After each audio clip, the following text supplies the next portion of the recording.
ආයුබෝවන්. සුපුරුදු පරිදි පර්යාවලෝක භූදේශපාලන කතිකාවතට ඔබ ආදරයෙන් පිළිගන්නවා. විශේෂයෙන් අපි මේ ගෙවෙමින් පවතින භූදේශපාලනික සන්දර්භය පිළිබඳ නිරන්තරයෙන් මේ නාලිකාව තුළින් අපි සාකච්ඡාවට භාජනය කරා. මොන වගේ භූදේශපාලනික යුගයකද අපි මේ ගමන් කරන්නේ? මොන වගේ භූදේශපාලන වටපිටාවකද අපි මේ ගමන් කරන්නේ කියන යුගය ඇත්තටම අපිට වැදගත්. මෙහිදී පසුගිය සතිය පසුගිය දවස් කීපය තුළ ලෝක දේශපාලනය තුළ සිදුවීම් පිළිබඳ අපි නැවතත් පසු විපරම් කරොත් අපිට දැක ගන්න පුළුවන් ප්‍රධාන කාරණා කීපයක් ඉස්මතු වෙනවා. විශේෂයෙන් අපි දකිනවා මේ සියලුම සිද්ධි දාමයන් සමග එක් ප්‍රධාන චරිතයක් සම්බන්ධ වෙලා සිටිනවා. විශේෂයෙන් අපි දන්න නිරන්තරයෙන් භූදේශපාලනයේ තීරණාත්මක සාධකයක් වන ඇමරිකන් ජනාධිපති ඩොනල්ඩ් ට්‍රම්ප්. විශේෂයෙන් අග්නිදිග ආසියානු සංචාරය ඩොනල්ඩ් ට්‍රම්ප් මේ මෑතකදී සිදු කරා. මෙහිදී විශේෂයෙන් අග්නිදිග ආසියානු රටවල් කීපයකම ඔහු සංචාරයේ නිරත වුණා. මැලේසියාව, දකුණු කොරියාව, ජපානය වැනි රටවල් කීපයක සංචාරය කරමින් ඒ රටවල් සමග ද්විපාර්ශ්වික සම්බන්ධතා වැඩි දියුණු කිරීම සම්බන්ධයෙන් විවිධාකාර ගිවිසුම් කීපයකටම ඔහු එළඹුණා. ඒ වගේම මේ අග්නිදිග ආසියානු සංචාරයට පෙර ඔහු මැද පෙරදිග සංචාරයකත් නිරත වුණා. ඒ මැද පෙරදිග සංචාරය තුළත් අපිට දැක ගන්න පුළුවන් වුණා විශේෂයෙන් මේ භූදේශපාලනික වශයෙන් ඇමරිකාවේ ද්විපාර්ශ්වික සම්බන්ධතා සම්බන්ධයෙන් විශේෂ ක්‍රියාමාර්ගයන් වලට ඔහු එළඹුණා. මෙහිදී විශේෂයෙන් ඇමරිකන් ජනාධිපති ඩොනල්ඩ් ට්‍රම්ප්ගේ විදේශ ප්‍රතිපත්තිය පිළිබඳ අපි අවධානයට ලක් කරොත් මේ මොහොතේ ඔහුගේ විදේශ ප්‍රතිපත්තිය වගේම ඔහුගේ අභ්‍යන්තර ප්‍රතිපත්තියත් අපිට එහා සමානයෙන්ම වැදගත් වෙනවා. ඒදී විශේෂතම කාරණාව තමයි මේ මොහොතේ ඇමරිකාව තුළ ට්‍රම්ප් ජනාධිපතිතුමාට එරෙහිව විශේෂ විරෝධතා රැලි කීපයක් රට අභ්‍යන්තරයේ ගොඩනැගෙමින් තියෙන කාලවකවානුවක්. ඊට සමගාමීව අපි දැක්කා නව නගරාධිපතිවරයෙක් පත් වෙනවා. ඉතා තරුණ නගරාධිපතිවරයෙක්. අවුරුදු 32ක් පමණ ඉතා තරුණ නගරාධිපතිවරයෙක් පත් වෙනවා නිව්යෝක් නගරයට. මෙහි විශේෂත්වය තමයි මොහු වාමාංශික මතවාදියෙක්. එහා සමගාමීව ඇත්තටම තවදුරටත් ඩොනල්ඩ් ට්‍රම්ප්ගේ දේශීය ප්‍රතිපත්තිය, ඩොනල්ඩ් ට්‍රම්ප්ගේ ඇමරිකානු විදේශ ප්‍රතිපත්තිය කොයිතරම් දුරට ජාත්‍යන්තර භූදේශපාලනයට බලපෑම් කරනවද කියන කාරණාව අපි දිනෙන් දින අලුත්වෙමින් කතා කරන්න ඕන කාරණාවක්. එදී මම හිතුවා මෙහිදී විශේෂයෙන් අපි දකිනවා ඇමරිකානු විදේශ ප්‍රතිපත්තිය තුළ ට්‍රම්ප් නිරන්තරයෙන් උත්සාහ කරනවා ඇමරිකානු ජාතිකවාදය කියන මතවාදය. ඇමරිකානු ජාතිකවාදයට මොහු නිරන්තරයෙන් මූලික ස්ථානයක් ලබා දෙනවා විදේශ ප්‍රතිපත්තිය තුළ. විශේෂයෙන් අපි දැක්කා අතීතයේ දිහා හැරිලා බැලුවොත් ඊට පෙර පැවති පරිපාලනයන් තුළ විශේෂයෙන් බැරක් ඔබාමා පාලන තන්ත්‍රය, ජෝ බයිඩන් පාලන තන්ත්‍රයෙන් එහා ගිහිල්ලා ට්‍රම්ප්ගේ විදේශ ප්‍රතිපත්තිය යම්කිසි ගතිකතාවයක් පෙන්නනවා. මෙහිදී විශේෂයෙන් ජාත්‍යන්තර වශයෙන් හුදකලා වීම දක්නට ලැබෙනවා විවිධ කාලවකවානුවලදී. අපි දැක්ක පසුගිය කාලවකවානුවේදී පැරිස් සම්මුතියෙන් ට්‍රම්ප් ඉවත් වුණා. ඒ වගේම මම දකින විදිහට මොහුගේ විදේශ ප්‍රතිපත්තියේ ප්‍රධානතම සාධකයක්, ප්‍රධානතම ලක්ෂණයක් තමයි මේ ද්විපාර්ශ්වික සම්බන්ධතාවලට මොහුගේ ප්‍රමුඛත්වය. විශේෂයෙන් මේ ද්විපාර්ශ්වික සම්බන්ධතාවලට ප්‍රමුඛත්වය ලබා දීම තුළින් මොහු අපේක්ෂා කරනවා බහුපාර්ශ්වීය සන්දානගත වීම කෙරෙහි වැඩි නැඹුරුතාවයක් ඇත්තටම ට්‍රම්ප් ජනාධිපතිවරයා දක්වන්නේ නැහැ. මේකට ප්‍රධානතම කාරණාව තමයි මේ ට්‍රම්ප් විදේශ ප්‍රතිපත්තිය තුළ විදේශ ප්‍රතිපත්ති ප්‍රමුඛතා අධ්‍යයනය කරනකොට මොහු නිරන්තරයෙන් ආර්ථික වශයෙන් දේශපාලනික වශයෙන් ජාතිකවාදය කියන සන්දර්භයට තමයි ප්‍රමුඛතාවය ලබා දෙන්නේ. ආරක්ෂණවාදී ප්‍රතිපත්ති අනුගමනය කිරීම. ඇත්තටම ඇයි අපි මේ තරම් දුරට ට්‍රම්ප්ගේ විදේශ ප්‍රතිපත්තිය සාකච්ඡා කරන්නේ? ඒක තමයි ප්‍රධානතම ප්‍රශ්නාර්ථය. කුඩා රටක් විදිහට අපි ලංකාව, ඒ වගේම කලාපීය රටවල් විදිහට ඇයි අනිත් රටවල් ට්‍රම්ප්ගේ විදේශ ප්‍රතිපත්තිය මේ තරම් දුරට අධ්‍යයනය කරන්නේ? මේ තරම් දුරට අපිට වැදගත් වන්නේ ඇයි කියන ප්‍රශ්නාර්ථේ අපි හැමෝටම එනවා. ඒක අධ්‍යයනය කරනකොට අපිට කතා කරන්න පුළුවන් ඇත්තටම ගෝලීය බලවතෙක් විදිහට ඇමරිකාව විදේශ ප්‍රතිපත්තියේ මෙහෙවීම ඍජුව වක්‍රව ලෝකේ සියලුම රටවල් වලට යම් මට්ටම් වලින් බලපෑම් සහගත වෙනවා. දේශපාලනික වශයෙන්, ආර්ථික වශයෙන්, සමාජික වශයෙන් බලපෑමට ලක් වෙනවා. දැන් මේ තියෙන මේ පරිවර්තනීය භූදේශපාලනික වකවානුව අපි දකිනවා ලෝක බලවතුන් අපිට මෙන්න මේ ඇමරිකාව තමයි ලෝක බලවතා කියලා නිශ්චිත වශයෙන්ම කියන්න බැරි මේ පරිවර්තනීය යුගයක්. බහුදේව ලෝක පර්යායක මේ විදේශ ප්‍රතිපත්තිය ඉතාම වැදගත්, ඉතාම සූක්ෂම අධ්‍යයනයක්. අපි මේ ලංකාවේ ඉඳන් මේ පිළිබඳ සාකච්ඡා කිරීමම ඇත්තටම භූදේශපාලනික වශයෙන් ලංකාවේ ඉදිරි විදේශ ප්‍රතිපත්ති සැකැස්මට ලංකාවේ ඉදිරි භූදේශපාලනික ගමන් මාර්ගයට මම හිතනවා මේක අතිශය වැදගත් කාරණාවක් කියලා. නිව්යෝර්ක් නගරයේ නව නගරාධිපති සොහොරන් මම්දාමිගේ බලයට පැමිණීමත් එක්ක කොහොමද මේ ඇමරිකාවේ අභ්‍යන්තර භූදේශපාලනය අපි සාකච්ඡා කළ යුත්තේ? ඒකත් එක්කම මම හිතනවා මේ සාකච්ඡාව ආරම්භ කරොත් හොඳයි කියලා. මම හිතන්නේ රුවිනි ඇත්තටම වැදගත් කාරණයක් මතු කරේ. මොකද එක අතකට මේ අද ඇමරිකා එක්සත් ජනපදයේ මේ සිදුවෙමින් පවතින පරිවර්තනය ගත්තොත් රුවිනි කිව්වා වගේ මේක ගෝලීය දේශපාලනයට එක අතකින් බලපාන ඇමරිකානු විදේශ ප්‍රතිපත්ති සම්බන්ධ සාකච්ඡාවට ඒක අදාළයි. නමුත් ඒත් එක්ක මේක සම්බන්ධයි පහුගිය කාලවකවානුව පුරාම ඩොනල්ඩ් ට්‍රම්ප් ජනාධිපතිවරයාගේ මූලිකත්වයෙන් ක්‍රියාත්මක වුණු මේ දක්ෂිණාංශික ජාතිකවාදී වැඩපිළිවෙල. ඒ දේශපාලනය. මම හිතන්නේ මේ දෙක එකිනෙකින් වෙන් කරන්න බෑ. ඔහුගේ විදේශ ප්‍රතිපත්තිය ගැන මම හිතන්නේ ලංකාවේ දැනට කරලා තියෙන සාකච්ඡාවල ගත්තොත් එහෙම මේ කාරණේ ගොඩක් අයට මග ඇරෙනවා. මොකද්ද? ඩොනල්ඩ් ට්‍රම්ප් ජනාධිපතිවරයා ගෙනාපු මේ අන්ත දක්ෂිණාංශික එක පැත්තෙන් ආර්ථික වැඩපිළිවෙලත් ඒකත් එක්ක සම්බන්ධ දේශපාලන වැඩපිළිවෙල විශේෂයෙන්ම ඇමරිකා එක්සත් ජනපදයේ නැවත ශ්‍රේෂ්ඨත්වයට නම් වෙනවා කියන වචනයෙන් ඔහු ඒක ගෙනාවට ඒක තුල ගැබ් වෙලා තිබුණා සංක්‍රමණ විරෝධය, ඒ වගේම වෙනත් සුළු ජන වර්ග වලට දක්වන විරෝධය, කම්කරු පන්තිය සම්බන්ධයෙන් ඔහු ගෙනාපු ඊටාම ඔහුගේ රැකියාව අහිමි කරන ඊටාම විශේෂයෙන්ම ඊටාම සුළුතරයක් වුණු ඇමරිකාවේ බිලියනපතියන් වට කරගෙන ඔහුගේ මේත කාලේ දිවුරුම් දීමේදී දෙවෙනි වර දිවුරුම් දීමේදීත් ඔහු ඒ පිරිස තමයි ඔහු වට කරගෙන හිටියේ. මේ ගෙනාපු ජාතික ප්‍රතිපත්තිය, මේ අභ්‍යන්තර ප්‍රතිපත්තිය ඒක කෙලින්ම සම්බන්ධයි ඩොනල්ඩ් ට්‍රම්ප්ගේ මේ කියන විදේශ ප්‍රතිපත්තියත් එක්ක. මේ දෙක එකිනෙකින් වෙන් කරන්න බෑ. ඇත්තටම මේ කියන ජාතික තලයේ සම්බන්ධය අපි ඉස්සෙල්ලා ගත්තොත් එහෙම අද එක පැත්තකින් ඩොනල්ඩ් ට්‍රම්ප් ජනාධිපතිවරයාට විරුද්ධව රට ඇතුලේ විශාල මහජන උද්ඝෝෂණයක් ඇති වෙලා තිබෙනවා. ඔවුන් කියන්නේ රජවරුන් එපා. ඇමරිකා එක්සත් ජනපදයේ රජවරුන් එපා. මොකද ඩොනල්ඩ් ට්‍රම්ප් ජනාධිපතිවරයා ඔව් රජ කෙනෙක් නොවුනත් ඔව් රජ කෙනෙක් මෙන් හැසිරෙන්න උත්සාහ කරනවා කියන එක. අනිත් පැත්තෙන් ඉතාම හොඳ සංකේතයක් ඇත්තටම සංඥාවක් දීලා තියෙනවා නිව්යෝර්ක් නගරයේ ජනතාව විසින්. ඒක තමයි 50%කට වැඩි ඡන්ද ප්‍රමාණයකින් වාමාංශික නායකයෙක් ඔවුන් බලයට පත් කරලා තියෙනවා සෝරන් මම්දානි. ඔහු ගෙනාපු වැඩපිළිවෙල දිහා බැලුවොත් එහෙම ඒ තුල තියෙනවා ඇත්තටම මෙතෙක් කාලයක් මේ ආර්ථික ලිබරල් වාදයේ විසින් පිළිගත්තේ නැති ඕන් ඇත්තටම මේක යල්පැන ගියා කියලා සලකපු සමාජ සුබ සාධන වැඩපිළිවෙල. මොකද මම්දානි ඉතා පැහැදිලිව ඔහු ප්‍රකාශ කරා එක පැත්තකින් ප්‍රධාන නිවාස ප්‍රශ්නය නිව්යෝර්ක් නගරයේ ප්‍රධාන ප්‍රශ්නේ තමයි කුලී නිවැසියන්ගේ ප්‍රශ්නේ. ඒක සම්බන්ධයෙන් නගර සභාව මැදිහත් වෙනවයි කියන එක. අනිත් පැත්තෙන් ගමනාගමනය සම්බන්ධයෙන් නිදහස් ගමනාගමනයක් ඇත්තටම නොමිලේ ගමනාගමනයක් නිව්යෝර්ක් නගරය තුල ඇති කරන්න ඔහු පොරොන්දු වෙලා තියෙනවා. අනිත් පැත්තෙන් විශේෂයෙන්ම කුඩා දරුවන් රැකබලා ගැනීම සම්බන්ධයෙන් මේක නගරයේ වගකීමක් කියන එක.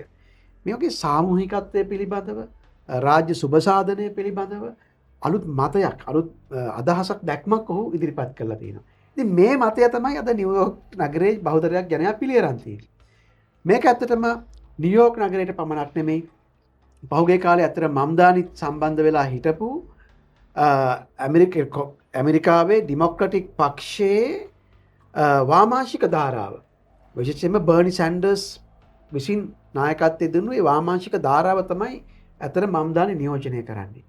දැන් ඇතර මෑත කාලීනව ඒක ඇමරිකාවේ වැදගත් දේශපාලන ප්‍රවණතාවයක් වශයෙන් මතුවුණා. මේක ඒ තවත් රටවල අපිට දකින්න පුළුවන්. ඉතින් මෑත කාල අයර්ලන්තයේ උදාහරණයක් වශයෙන් ගත්තොත් එහෙම පත්තුණු අලුත් ජනාධිපතිවරිය කොනලි කියන ජනාධිපතිවරිය කෙලිම වාමාංශික අදහස් දරන ඒ වෙනුවෙන් පෙනී ඉන්න කෙනෙක් මධ්‍ය වාමාංශික නායිකාවක්. හරි. දැන් ලංකාවේ මෑත කාලේ සිදුවුණු දේශපාලන පරිවර්තනයත් මේත් එක්ක සම්බන්ධ කරලා අපිට තේරුම් ගන්න පුළුවන්. ඉතින් ඇත්තටම ඒ නිසා නැවත වතාවක් මේ ඩොනල්ඩ් ට්‍රම්ප් වර්ගයේ අර අන්ත දක්ෂිණාංශික දේශපාලනයට විකල්පයක් වශයෙන් ලෝකයේ වාමාංශික ජනතාවාදී දේශපාලනයේ නැගීමක් පෙන්වන්න කරනවා. ඒක අපිට අයර්ලන්තයේ පේනවා, ඒක අපිට ලතින් ඇමරිකාවේ ඇතැම් රටවල පේනවා, ඒක අපිට ආසියාකරේ මේ බොහෝ තැන්වල පේනවා. ඉතින් ඒ නිසා නිව්යෝර්ක් නගරයේ වුණු දේශපාලන පරිවර්තනයේ මම හිතන්නේ ඉතින් වැදගත් සංඥාවක් දීලා තියෙනවා. ඉතින් ඇතන ට්‍රම්ප් ජනාධිපතිවරයාගේ අභ්‍යන්තර ප්‍රතිපත්තිය මෙතනදී කිසියම් ආකාරයකට මම හිතන්නේ අභියෝගයට ලක් වෙලා තිබෙනවා. ඒක ඇතර මම්දානි ඔහුගේ ප්‍රකාශය ජයග්‍රහණයෙන් පස්සේ ඔහු කරපු ප්‍රකාශය තුළ ඔහු මේ කාරණේ සඳහන් කරා. ඍජුවම සමාජ මාධ්‍ය තුළින් ට්‍රම්ප් ජනාධිපතිරව අභියෝගයට ලක් වෙන අවස්ථාව. විශේෂයෙන් සුමිත් ඉස්මතු කර කාරණාවේදී මේ ලෝකයේ වාමාංශික මතවාදයක් වාමාංශික පරිපාලනයන් කෙරෙහි අවධානය ලක්වන කාලවකවානුවක්නේ. විශේෂයෙන් නිකොලෝ මදුරෝ පාලන තන්ත්‍රයේ වෙනිසුලා මෙහිදී මේ ට්‍රම්ප් ජනාධිපතිවරයා විසින් ඊටම මෑතකදී නාකෝ ටෙරරිසම් මද්‍රව්‍ය ත්‍රස්තවාදී කියන චෝදනා යටතේ අපි දැක්කා ප්‍රහාර කීපයක් දියත් කරනවා මේ වෙනිසුලාවට අයත් බෝට්ටු කීපයකට. ඉතින් ඒ වගේ වාමාංශික මතවාද තියෙන රාජ්‍යයන් හුදකලා කරන්න මොහු උපාය මාර්ගයක කටයුතු කරන අවස්ථාත් අපිට දක්නට ලැබෙනවා. ඒ වගේම මේ නැති වී ගිය ඒකද්‍රව ලෝක පරයායත් එක්ක මේ ඇමරිකාවට ගිලිහී ගිය ලෝක බලවතාගේ තත්ත්වය නැවත ගොඩනගා ගැනීමට ඔහු උපාය මාර්ගික දැන් අපි කතා කර මම මුලදී සඳහන් කරන කාරණාවේදී අග්නිගාසියනු සංචාරයේදී මොහු නිරන්තරයෙන් තනිව ද්විපාර්ශ්වික සම්බන්ධතා රාජ්‍යයන් එක්ක සම්බන්ධ වෙමින් නැවත ගොඩනගා ගැනීමට උත්සාහ කරනවා. මේ තුලින් ඔහු බලාපොරොත්තු වෙනවා නේද උපාය මාර්ගික නැවතත් මේ දක්ෂිණාංශික රැල්ලක් ලෝකයේ තුල ගොඩනගා ගැනීමට වාමාංශික මතවාදයන් වාමාංශික නැගීම් දැන් විශේෂයෙන් සුමිත් සඳහන් කරා දැන් අපි සමාජයක් විදිහට අපි අපේක්ෂා කරන පොදු කාරණාවන් පොදු සුබ සාධන කාරණාවන් ඇමරිකාව තුලින් මේ යුගයේ නැගී ඒමම ඉතාම විශාල ජයග්‍රහණයක් ඇත්තටම. මොකද දක්ෂිණාංශික රටක් මේ විදිහට නවගරාධිපති කෙනෙක් පත් කිරීම සහ ඔවුන්ගේ බහුතර මතවාදයේ සමාජ සුබ සාධනයේ පොදු සමාජ ක්‍රමයේ දක්වා ස්ථානගත වීමම ඩොනල්ඩ් ට්‍රම්ප් මහජනයා විසින් ප්‍රශ්න කිරීමක්ද කියන තැනට මේ ප්‍රශ්නේ අපිට කොටු කරන්න පුළුවන්. මම හිතන්නේ ඇත්තටම රුවිනි වැදගත් කාරණයක් මතු කරේ. ඒ කියන්නේ මොකද්ද එක පැත්තකින් මම හිතන්නේ ලංකාවේ මේ ඩොනල්ඩ් ට්‍රම්ප් සම්බන්ධයෙන් ඇමරිකන් විදේශ ප්‍රතිපත්තිය සම්බන්ධයෙන් මේ ගෝලීය පරිවර්තනයේ සම්බන්ධයෙන් තියෙන සාකච්ඡාවේ තියෙන විශාල අඩුවක් තමයි මේක. මොකද්ද මේ ට්‍රම්ප් ජනාධිපතිවරයා ගේන ඔහුගේ මේ අර ජාතිකවාදී අන්තදක්ෂිණාංශිකයේ දේශපාලනය ගැන සාකච්ඡාව මේකෙන් වෙන් කරනවා. ඒක වෙනම සාකච්ඡා කරනවා. නමුත් ඔහුගේ විදේශ ප්‍රතිපත්තිය සම්බන්ධ එක වෙනම නෑ. මේ දෙක සම්බන්ධයි. මම හිතන්නේ ඒක තමයි මම හිතන්නේ රුවිනි මෙතන මතු කරපු වැදගත් කාරණය. මොකද දැන් අපි බැලුවොත් එහෙම වෙනිසුවෙලාව සම්බන්ධ ප්‍රශ්නේ. දැන් ට්‍රම්ප් ජනාධිපතිවරයා ඇත්තටම වෙනිසුවෙලාවට විරුද්ධව මේ යුද්ධ ප්‍රකාශ කරේ මේ මෑතකදී නෙමෙයි. ඔහුගේ පළවෙනි වාරයේදී 2017 18 වගේ කාලයේදී ඔහු මෙවැනිම තර්ජනයක් වෙනිසුවෙලාවට විරුද්ධව ඉදිරිපත් කරා. අපි දන්නවා ඒකට කිසියම් ඉතිහාසයක් තිබෙනවා. මොකද වෙනිසුවෙලාව කියලා කියන්නේ ඇත්තටම ලතින් ඇමරිකානු කලාපයේ කිසියම් මධ්‍ය වාමාංශික දේශපාලනයක් නියෝජනය කරපු රාජ්‍යයක්.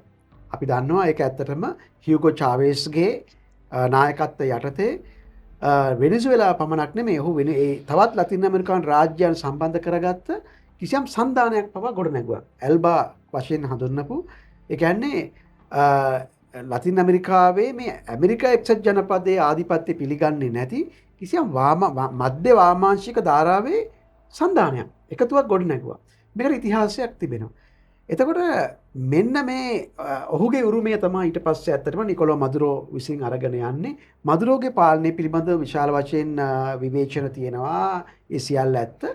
නමුත් මෙතන එකක් පැහැදිලි මේක ට්‍රම්ප් ජනාධිපතිවරයාගේ මේ තියෙන ඔහුගේ මේ දේශපාලන ස්ථාවරයෙන් වෙන් කරලා මේක තේරුම් ගන්න බෑ. තව එකක් මං හිතන්නේ බොහෝ දෙනෙකුට මගහැරෙන තව වැදගත් සාධකයක් මේක පිටිපස්සේ තියෙනවා. ඒක තමයි මේ පිටිපස්සු තියෙන දේශපාලන ආර්ථික සාධකය. ඒක තමයි අමතක කරන්න එපා වෙනිසුවෙලාව කියලා කියන්නේ ලෝකයේ වැඩිම තෙල් නිදි තෙල් සම්පත් ප්‍රමාණයක් සහිත රාජ්‍ය. ඇත්තටම සෞදි අරාබියේ ඉන්නේ දෙවෙනි තැන.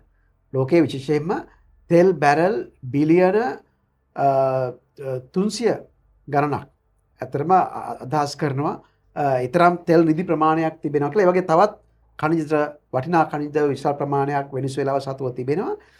නමුත් මේ තෙල් සම්පත වෙනිසුවෙලාවේ පාලනය කරනු ලබන්නේ රජයට අයිති සමාගමක් විසින්. දැන් ඇමරිකා එක්සත් ජනපදය නිකම මේ වෙනිසුවෙලාවට මැදිහත් වෙන්නේ. ඒ වෙනිසුවෙලාවේ ඔහු ඒක සාධාරණීකරණය කරන්න යොදාගන්නේ ඇත්තටම යම් විදිහේ නාකෝ ටෙරරිසම් කියලා ඔබ කිව්ව. ඒක මේ මත්ද්‍රව්‍ය ත්‍රස්තවාදයක් ක්‍රියාත්මක වෙනවා කියලා වෙනසුවෙලාවේ. මතු පිටින් ඒක තමයි මතු පිටින් පෙන්නන කාරණේ. නමුත් මේක පිටිපස තිබෙනවා මේ දේශපාලන ආර්ථික සාධකය. ඒක තමයි ඇත්තටම මේ ලතින් ඇමරිකාවේ විශේෂම වෙනසුවෙලාව සතුව තිබෙන තෙල් සම්පත පාලනය කරන්නේ කවුද? ඒ වගේම යම් ආකාරයේ වෙනසුවෙලාවේ පාලන තන්ත්‍රයේ වෙනසක් සිදු වුණොත් දැනටමත් වෙනසුවෙලා විපක්ෂ නායිකාව ඇත්තටම ඇමරිකා ජනාධිපතිවරයා වර්ණනා කරලා තිබෙනවා. ඇයට මෑතකදී නොබෙල් ත්‍යාගය පවා හිමි වුණා අපි දන්නවා. ඉතින් මේක තුල කිසියම් ආණ්ඩු මාරුවක් වෙනසුවෙලාව තුල සිදු වුණොත් ඇමරිකානු සමාගම් වලට මේ වෙනසුවෙලාවේ තෙල් සම්පතට අත දාන්න ඒක පාලනය කරන්න අවස්ථාවක් ලැබෙනවා. මෙන්න මේ දේශපාලන ආර්ථික සාධකයක් මේක පිටිපස්සේ තිබෙනවා. ඒ වගේම අර කියපු මේ දක්ෂිණාංශික දේශපාලනයේ ආක්‍රමණය. ඒක ඇත්තටම ඩොනල්ඩ් ට්‍රම්ප්ගේ අභ්‍යන්තර ප්‍රතිපත්තියත් එක්ක සම්බන්ධ. මේවා එකිනෙකට සම්බන්ධයි ඇත්තට. ඔව් ඇත්තටම මේ අපිට විදේශ ප්‍රතිපත්තිය කතා කරන්න බෑ අභ්‍යන්තර ප්‍රතිපත්තියෙන් ඉවත් වෙලා. රටේ ජාතික ප්‍රතිපත්තියේම දිගුවක් විදිහටනේ අපි සාකච්ඡා කරන්නේ විදේශ ප්‍රතිපත්තිය කියන කාරණාව. දැන් අපි අතීතයේ දිහා බැලුවොත් අපිට කතා කරන්න පුළුවන් මොන්රෝ මූලධර්මය. මොන්රෝ ඩොක්ට්‍රින් එක. ජේම්ස් මොන්රෝගේ මේ මොන්රෝ ඩොක්ට්‍රින් එක ගෙනාවේ ඇයි? බටහිර ආධිපත්‍යයට බටහිර ඇමරිකානු ආධිපත්‍යයට යුරෝපයේ මැදිහත් වීමට විරුද්ධත්වය ප්‍රකාශ කරමින් තමයි මොන්රෝ විදේශ ප්‍රතිපත්ති මූලධර්මයේ අතීතයේදී ගෙනාවේ. දැන් අපිට දැන් මේ සුමිත් ඉස්මතු කර කාරණාවත් එක්ක ප්‍රශ්නයක් එනවා මේ වෙනිසුලාවට මැදිහත් වීම. විශේෂයෙන් ට්‍රම්ප්ගේ අනිත් මැද පෙරදිග මැදිහත් වීම තියෙනවා. ආසියාතික මැදිහත් වීම තියෙනවා. ඔහු ඍජුව හෝ වක්‍රව යම්කිසි උපාය මාර්ගික අවශ්‍යතාවයක් වෙනුවෙන් දේශපාලනික වශයෙන් හෝ ආර්ථික වශයෙන් මැදිහත් වීම සිදු වෙනවා. නමුත් දැන් මේ මොන්රෝ මූලධර්මයත් එක්කම අපිට මේක සාධාරණීකරණය කරන්න බෑ. ඔවුන් සාධාරණීකරණය කරන්න උත්සාහ කරනවා. හැබැයි මොන්ගේ මැදිහත් වීම වෙන්නේ මෙන්න මේ කාරණාව නිසා කියලා. හැබැයි අපිට සාධාරණීකරණය කරන්න බෑ විදේශ ප්‍රතිපත්ති ප්‍රවේශයේ මේ ජාත්‍යන්තර අනිත් මැදිහත් වීම මොවුන් ජාතික සමගිය ගෝලීය සමගිය ගෝලීය ආරක්ෂාව තහවුරු කරන්න කලාපයේ ආරක්ෂාව තහවුරු කරන්න යන මුවාවෙන් ඇත්තටම මොවුන් තවදුරටත් උත්සාහ කරන මේ දක්ෂිණාංශික කඳවුර තවදුරටත් රැක ගන්න ලෝකයේ තුල. ඔව් ඇත්තටම රුවිනි කියපු අර මොන්රෝ මූලධර්මය ගැන යම් සඳහනක් කරුවොත් මේ කියන්නේ වෙන මොකුත් නෙමෙයි. ඇත්තට මේක ඉතිහාසයක් තියෙනවා. ඒ කියන්නේ මොන්රෝ ජනාධිපතිවරයා මේ අදහස ගෙනාවේ 1823 තරම් ඈත කාලේදී. ඒක පසුබිම් මේක. ඒක තමයි ඇත්තටම ලතින් ඇමරිකාවේ රටවල් විශාල ප්‍රමාණයක් යටත් වෙලා හිටියේ ඇත්තටම ස්පාඤ්ඤයට. ස්පාඤ්ඤ සහ බ්‍රසීලිය ඇත්තටම පෘතුගාලයට යටත් වෙලා හිටියා. දැන් 1820 ගණන් වල වැදගත් පරිවර්තනයක් සිදු වුණා බටහිර දේශපාලනය තුළ. ඒක තමයි ස්පාඤ්ඤ ඇත්තටම යම් ආකාරයකින් මේ ප්‍රහාරයට ලක් වෙන ස්පාඤ්ඤ රාජාණ්ඩුවේ යම්කිසි බිඳවැටීමක් සිදු වෙනවා. ඒකට හේතු වුණේ ප්‍රංශ විප්ලවයෙන් පස්සේ ඇති නැපෝලියානු යුද්ධ. මේ පසුබිම තුළ ස්පාඤ්ඤ යටත් යුද්ධ වලට හැකියාවක් ලැබෙනවා ස්වාධීනත්වය ලබා ගන්න. ඇත්තට ස්පාඤ්ඤ 1820 ගණන් වන විට ස්පාඤ්ඤ සතුව තිබුණු යටත් විජිත ලතින් ඇමරිකාවේ ඒ ලතින් ඇමරිකානු යටත් විජිත නිදහස ලබා ගන්නවා. දැන් මෙන්න මේ අවස්ථාවේදී කිසියම් සැකයක් මතු වුණා, ගැටලුවක් මතු වුණා. නැවත වතාවක් බටහිර රාජ්‍යයන්, ඒ කියන්නේ යුරෝපීය රාජ්‍යයන් මේ ලතින් ඇමරිකානු යටත් විජිත අල්ලගන්න උත්සාහ කරයිද කියලා. නැවත ස්පාඤ්ඤ නැවත මේකට උත්සාහ කරයිද? ඒ වගේම මේ කාලේ හිටිය අලුත් යටත් විජිත බලවතුන් වුණු බ්‍රිතාන්‍ය සහ ප්‍රංශය මේකට මේ කලාපයට අත දායිද කියන බය. මෙන්න මේ අවස්ථාවේ තමයි ඇමරිකා එක්සත් ජනපදයේ මොන්රෝ මූලධර්මය කියන එක ඉදිරිපත් කරේ. ඒකෙදි කිව්වේ මේ ලතින් ඇමරිකානු කලාපය වනාහි ඇමරිකා එක්සත් ජනපදයේ පසුබිමේ තිබෙන කලාපය. ඒ නිසා මේ කලාපයට කිසියම් රටක් මැදිහත් වුණොත්, බාහිර බලවතෙක් මැදිහත් වුණොත්, ඒක ඇමරිකා එක්සත් ජනපදයේ ආරක්ෂාවට කරන තර්ජනයක් වශයෙන් සැලකනවා කියලා. ඉතින් ඇමරිකානු විදේශ ප්‍රතිපත්තිය තුළ බොහෝ කාලයක් තිස්සේ ඔන්නේ මොන්රෝ මූලධර්මය කියන එක යොදාගත්තා තමන්ගේ ආක්‍රමණකාරී ප්‍රතිපත්ති සාධාරණීකරණය කරගන්න. මොකද ලතින් ඇමරිකානු කලාපයේ ඇමරිකානු මැදිහත් වීමට ලොකු ඉතිහාසයක් තියෙනවා. අපි දන්නවා ග්‍රැනඩාව යටත් කරගෙන තියෙන ඇමරිකා ජනපදයේ විසින්. ඒ වගේම ලතින් ඇමරිකාවේ ඉතාම මර්ධනකාරී ඒකාධිපති පාලන තන්ත්‍ර වලට ඇමරිකා ජනපදය උදව් කරලා තියෙනවා. කියුබාවේ බැටිස්ටා පාලනයට ඇමරිකානු ආධාරය ලැබිලා තියෙනවා. නිකරගුවාවේ සමෝසා පාලනය, ඒ වගේම අපි දන්නවා මධ්‍යම ඇමරිකාව තුළ චිලි රාජ්‍ය විශේෂයෙන්ම ඔගස්ටෝ පිනෝචේගේ හමුදා පාලනය අතර ඇමරිකානු සහයෝගය සහිතව පැවතුනේ. ඉතින් මේ කලාපයට කරපු ඇමරිකානු මැදිහත් වීම වලට විශාල ඉතිහාසයක් තියෙනවා. හැබැයි මේවා සාධාරණීකරණය කරේ අර කිව්ව මොන්රෝ මූලධර්මය, කලාපීය ස්ථාවරත්වය මෙවැනි සාධක මතු කරමි. හැබැයි ඩොනල්ඩ් ට්‍රම්ප් ජනාධිපතිවරයා අද ඇත්තටම මේ වෙනිසුවෙලාවට විරුද්ධව ගේන චෝදනාව ගත්තොත් එහෙම. ඒක එක පැත්තකින් කරුණමය වශයෙන් සනාථ කරලා නැහැ හරියට. අනිත් පැත්තෙන් යම් රටක් මේ මත්ද්‍රව්‍ය ප්‍රවාහනය සම්බන්ධයෙන් වරදකරු කියලා නම් කරලා ඇමරිකාවට ප්‍රහාර එල්ල කරන්න පුළුවන් නම් ඒ චෝදනාව එල්ල කරන්න පුළුවන් තවත් රාජ්‍යයන් කිහිපයක්. ඇත්තටම වෙනිසුවෙලාවට වඩා ඒ චෝදනාව එල්ල කරන්න පුළුවන් කොලොම්බියාව වැනි රාජ්‍යයන් තිබෙනවා ලතින් ඇමරිකාවේ. නමුත් වෙනිසුවෙලාව මෙතන ඉලක්ක වෙන්නේ මොකද? එක පැත්තකින් අර රුවිනි කියපු දේශපාලන සාධකය, ඒ කියන්නේ මේ වාමාංශික ජනතාවාදී පාලනයක් මේ රටේ පැවතීම සහ ඒ කියන්නේ චාවෙස්ගෙන් අපේ උරුමය, ඒක සමග තියෙන දේශපාලන ප්‍රතිවිරෝධය සහ අනිත් පැත්තෙන් අර තෙල් සම්පත ඇමරිකානු අතට ගැනීම සඳහා තියෙන දේශපාලන ආර්ථික උවමනාව. මේක තමයි ඇත්ත වශයෙන්ම මේක පිටිපස්ස තිබෙන සාධක. විශේෂයෙන් මේ තෙල් සම්පතේ හිමිකාරීත්වය මත ලෝකයේ ආර්ථික බලවතා කියන තීරණාත්මක සාධකයට අපිට එළඹෙන්න පුළුවන්. විශේෂයෙන් ට්‍රම්ප්ගේ මැද පෙරදිග මැදිහත් වීම දිහා බැලුවොත් ඒක පිටිපස්සේ තියෙන කාරණාව විදිහටත් අපිට මේ khනිජ තෙල් සම්පතේ හිමිකාරීත්වය පිළිබඳ අයිතිය පිළිබඳ ප්‍රශ්නාර්ථය ගොඩනගෙනවා. දැන් මෑතකදී මේ නව නගරාධිපති පත්වීමත් එක්ක මේ අභ්‍යන්තර දේශපාලනය තුළ ඒ වාමාංශික මතවාදී ඉහළට ඒම පිළිබඳ කතිකාවත දැන් ලෝකෙම අවධානයට ලක් වෙලානේ තියෙන්නේ මේ වෙලේ.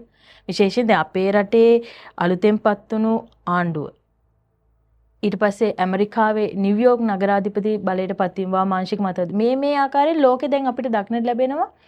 තැනින් තැන රාජ්‍යෙන් රාජ්‍ය වාමාංශික මතවාද ගොඩනැගීමත් එක්ක මේ පොදු සමාජ සුබසාධන ක්‍රමයන් ආදිය කෙරෙහි ජනතාවේ ඒකරාශී වීමක් අපිට ඇත්තටම දක්නට ලැබෙනවා. ඒ හා සමාන්තරවම මම දකිනවා විදේශ ප්‍රතිපත්තිය තුලින් ජාතික ප්‍රතිපත්තිය තුලින් මෙන්න මේවා එකිනෙකින් වෙනස් කොට කතා කරලා මේ කාරණා කීපයක් කොට දක්වමින් මොවුන් මේ පාලන තන්ත්‍රයන් සාධාරණීකරණය කරන්න උත්සාහ කරනවා. විශේෂයෙන් ඇමරිකාවේ අභ්‍යන්තර ජාතික ප්‍රතිපත්තිය ක්‍රියාත්මක කරද්දී ඩොනල්ඩ් ට්‍රම්ප් නිරන්තරයෙන් ප්‍රකාශ කරන්නේ ඇමරිකා ෆස්ට්. ඇමරිකානු පළමු ප්‍රතිපත්තිය. ඔහුගේ සියලුම දේශපාලනික ආර්ථික සියලුම ප්‍රවේශයන් තුළ මොහු ජාතිකවාදය කියන සන්දර්භයට තමයි මූලිකත්වය ගෙන දෙන්නේ. මෙහිදී හැබැයි දැන් මේ මොහොතේ තියෙන තත්ත්වය ඊට වැඩිය හාත්පස වෙනස්. මොකද රට අභ්‍යන්තරය තුලින්ම තමයි මහජනතාව තුලින්ම තමයි මේ වාමාංශික මතවාදයක් වාමාංශික බලයක් ගොඩනැගුණේ. මම හිතනවා ඒක අතිශය තීරණාත්මක වේ ඉදිරි අනාගතයේදී ඇමරිකාවේ අභ්‍යන්තර දේශපාලන සාධකයන් තීරණය කරන්න. ඒක මම හිතන්නේ ඒක ඉතා වැදගත් සාකච්ඡාවක් මම හිතන්නේ. මොකද්ද මේ දේශපාලන දෘෂ්ටිවාදය සම්බන්ධයෙන් මේ තියෙන වමේ දේශපාලනයේ නැවත මතුවීම. ඇත්තට මේක දෘෂ්ටිවාදමේ නැගීමක්ද? ඔව් දෘෂ්ටිවාදීමේ සහ දේශපාලන නැගීම. ඒක හැබැයි අපි සම්බන්ධ කරන්න ඕන කියලා මම හිතනවා රුවිනි කලින්ම ගෙනාවු මේ ආසියානු සංචාරය. ඒ කියන්නේ ඩොනල්ඩ් ට්‍රම්ප්ගේ ආසියානු සංචාරය සහ ඒ ආශ්‍රිතව මතුවුණු ඒ සාකච්ඡාවත් එක්ක. මොකද එක පැත්තකින් මේ ඩොනල්ඩ් ට්‍රම්ප් ජනාධිපතිවරයාගේ මේ දක්ෂිණාංශික දේශපාලන රැල්ල ගත්තොත් එහෙම අපි කියනවා මේ දක්ෂිණාංශික ජනතාවාදය නැත්නම් දක්ෂිණාංශික ජනප්‍රියවාදය වශයෙන් හඳුන්වන ඒ ව්‍යාපාරය ගත්තොත් ඒකට තව උදාහරණ තිබෙනවා. ඒක ඇත්තට ට්‍රම්ප් ජනාධිපතිවරයාට පමණක් සීමාවුණු දෙයක් නෙමෙයි. එවැනිම දේශපාලන රැල්ලක් තමයි ඇත්තටම ප්‍රංශය තුල මරීන් ලපෙන් වගේ අන්ත දක්ෂිණාංශික නායිකාවන් ඉස්සරහට ආවා. ඒ වගේම බ්‍රෙක්සිට් ව්‍යාපාරය තුල මහා බ්‍රිතාන්‍යයේ ඒ ප්‍රවණතාවය අපිට දකින්න පුළුවන්. ඒ වගේම යුරෝපයේ මෙවැනි අන්ත දක්ෂිණාංශික ජාතිකවාදී ව්‍යාපාර, ඒ වගේ ප්‍රධාන ලක්ෂණයක් වුණේ සංක්‍රමණිකයන්ට දක්වන විරෝධය, කළු ජාතීන්ට, මුස්ලිම් ජනතාවට දක්වන විරෝධය, ඒකත් එක්ක අර සුළුතරයක් වුණු ඊනියා ස්වදේශික බහුතර ජනවර්ගයේ සහ ඉහළ ධනපතියන්ගේ අවශ්‍යතාවයන් මුල් කරගත් දේශපාලනය. ඔය දේශපාලන රැල්ල ඇත්තටම 2010න් වගේ පස්සේ ලෝකේ යුරෝපයේ පුරාම සහ ලෝකෙ පුරාම ගමන් කරන්න පටන් ගත්තා. ඉන්දියාවේ නරේන්ද්‍ර මෝඩිගේ ව්‍යාපාරයත් ඇතැම් මේ හඳුන්වනවා මේක හින්දුත්වවාදී එවැනි ව්‍යාපාරයක් කියලා. ජාතිකවාදී ව්‍යාපාරයක්.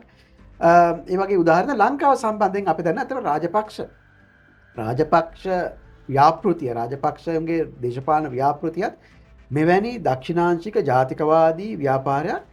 ඉතින් මේ දේශපාලන රැල්ලෙහි බැසයාමකුත් මේකම පෙන්නුම් කරනවා. ඒක අභියෝගයට ලක්වීමකුත් පෙන්නුම් කරනවා. සාකේ අසාර්ථකත්වය. මොකද ඩොනල්ඩ් ට්‍රම්ප් ජනාධිපතිවරයාගේ ඔය විදේශ සංචාර මෑත කාලේ සංචාර කීපෙම ඔහු ඇති කරගත්ත කිවිසුම් සම්බන්ධයෙන් ලොකු කතාබහක් තිබෙනවා.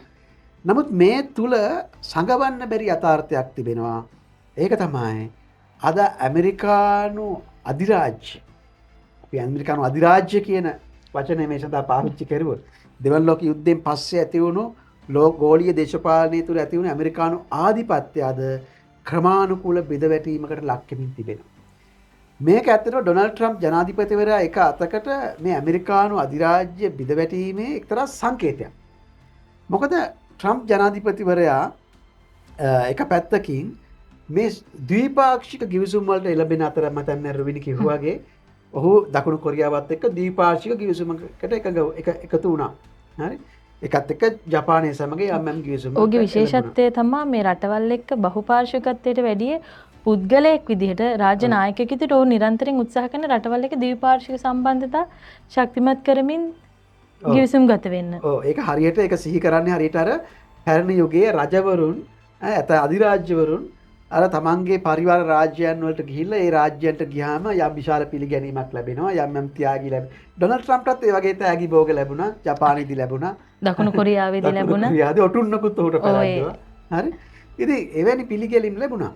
නමුත් ඇත්තටම මේක තුළ බහුපාර්ශ්වීය ගිවිසුම් වලින් ඉවත් වීම.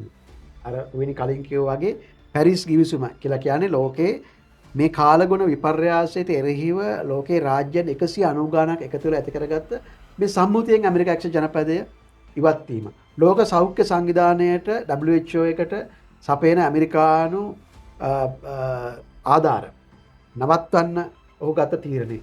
අනිත් පැත්තෙන් මේ නැගෙන මේ යුරෝප ආසියාතික සංචාරය තුලත් මේ කාරණේ පේනවා. ඒක තමයි ඇත්තටම ඔහු මේ සංචාරිතය කුවාලාලම්පූරේ මැලේසියාවේදී යම් ආකාරයෙන් ආසියානු සංවිධානයේට යම් ආකාරයෙන් සහභාගී වුණා. විශේෂයෙන්ම ඇමරිකානු විදේශ අමාත්‍යවරයා මේකට සහභාගී වුණා. ඒක ඇත්ත. ඒ වගේම ඉන්දියාවත් එක්ක යම් කිසි අවුරුදු 10ක් දක්වා යන ඉන්දියන් ඇමරිකන් ආරක්ෂක එකගතාවයක් සඳහා අත්සන් කරා එකේදී. නමුත් ඉන් පසුව ඔහු මේ දකුණු කොරියාවේදී ගිහිලා ඔහු යම් ආකාරයක ද්විපාර්ශ්වික සාකච්ඡාවකට නිරත වුණා. සී ජින්පින් ජනාධිපතිවරයාත් හම්බුණා. නමුත් එතන තිබුණ ඇපෙක් සංවිධානය ආසියානු පැසිෆික් මේ ආර්ථික සහයෝගීතාව පිළිබඳ මේ සම්මේලනයට ඔහු සහභාගී වුණේ නැහැ. ඒ වෙනුවට ඇත්තටම ඒ සම්මේලනයේ ප්‍රධාන ස්ථානයේ දැරුවේ චීනය. සී ජින්පින් ජනාධිපතිවරයා. ඉතින් මේකෙන් සංකේතවත් වුණා ඇමරිකා එක්සත් ජනපදය අර ගෝලීය නායකත්ව භූමිකාවෙන් යම් ආකාරයෙන් ඉවත් වන විට ඒ හිස්තැන පුරවන්න සී ජින්පින් ජනාධිපතිවරයා නැත්නම් චීනය යම් ආකාරයෙන් උත්සාහ දරමින් තිබෙනවා.